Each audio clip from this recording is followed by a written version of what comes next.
On pense rarement à tout ce qui se passe avant que l'eau n'arrive dans notre verre, n'est-ce pas? Aujourd'hui, on va suivre ensemble le voyage assez incroyable de l'eau du robinet, qui se transforme en eau ultra pure, et tout ça grâce à un processus qui s'appelle l'osmose inverse. C'est une technologie vraiment fascinante, et vous allez voir, ça se passe en plusieurs étapes bien précises. Alors la grande question, c'est comment on passe de l'eau du robinet standard à quelque chose d'aussi pur? C'est quoi le secret? Allez, on va suivre son parcours étape par étape pour percer tous les mystères de cette transformation. Bon, pour bien commencer, il faut d'abord qu'on soit au clair sur le concept de base. L'osmose inverse. Qu'est-ce que c'est au juste?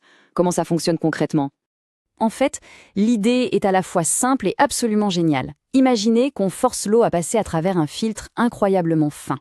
Une sorte de portier de boîte de nuit, mais à l'échelle des molécules.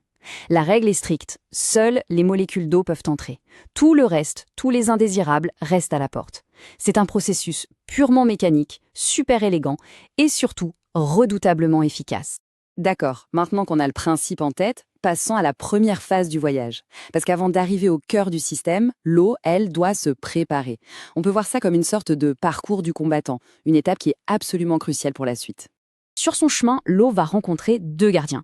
Le premier, c'est le filtre à sédiments. Et juste après, le filtre à charbon actif. Chacun a une mission bien précise et vous allez voir, ils se complètent parfaitement. Et c'est là qu'on voit que c'est un vrai travail d'équipe.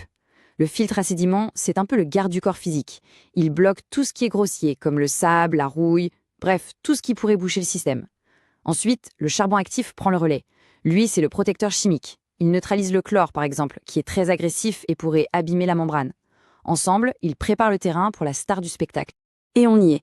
L'eau a passé les premières défenses, elle est prête, elle arrive maintenant à l'étape la plus importante, la plus puissante de tout le processus, la fameuse membrane d'osmose inverse.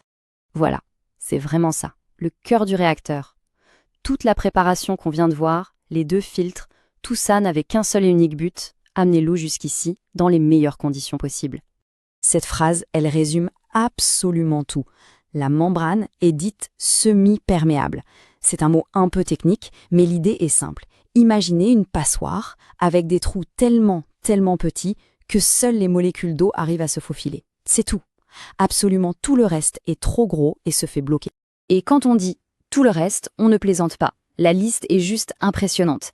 Les sels, les métaux lourds comme le plomb ou le mercure, les bactéries, les virus, les pesticides, les nitrates et même les microplastiques. Rien, absolument rien ne passe. C'est cette barrière quasi infranchissable qui donne une eau d'une pureté exceptionnelle. On pourrait penser que le voyage est terminé, non? L'eau est pure? Eh bien, pas tout à fait. Il reste encore une petite étape de finition, la touche finale, pour être sûr que l'eau soit juste, parfaite. L'eau traverse un dernier filtre, encore un filtre à charbon actif. On peut voir ça comme le contrôle qualité final. Son rôle, c'est d'attraper les derniers petits goûts ou odeurs qui pourraient rester, histoire de garantir que l'eau soit non seulement pure, mais aussi totalement neutre et agréable à boire.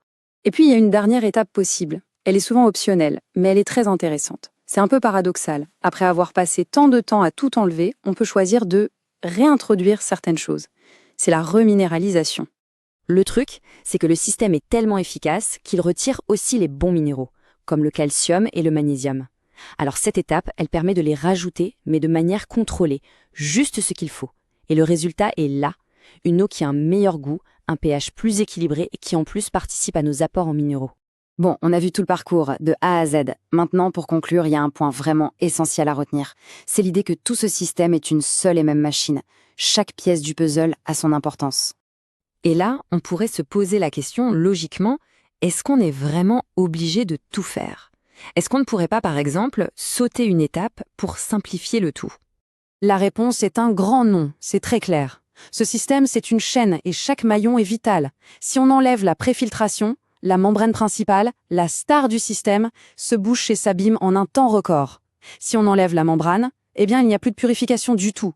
Chaque étape existe pour protéger et optimiser la suivante. C'est un tout indissociable. Finalement, tout ce voyage complexe et précis nous rappelle une chose. Derrière un geste aussi simple que de boire un verre d'eau pure, il peut y avoir une ingénierie remarquable, une succession d'étapes où chaque élément joue son rôle à la perfection. C'est une transformation silencieuse, invisible, pour un résultat qui, lui, est essentiel.